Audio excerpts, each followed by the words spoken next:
सब सखी सहेली सब दुल्हा सरकार के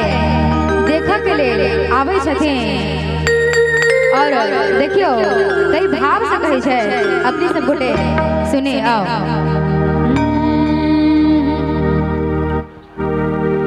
चलो सखी हिला मिला जनक के आंगन दुल्हा बनाला श्री राम हे दुल्हा बनाला श्री राम हे चलो सखी हिला मिला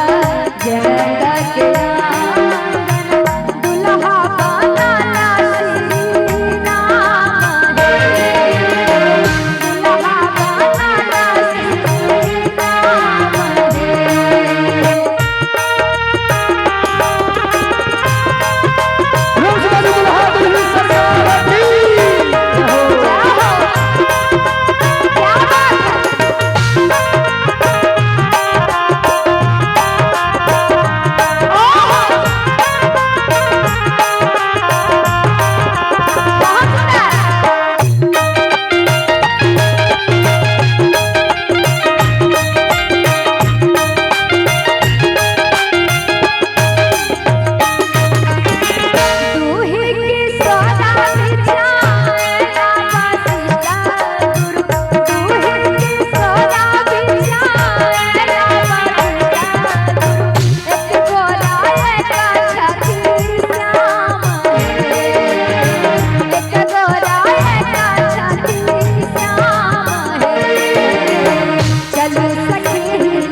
भूप सब एला सखी देश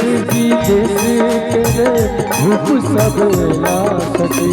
गुरखा की गेला निज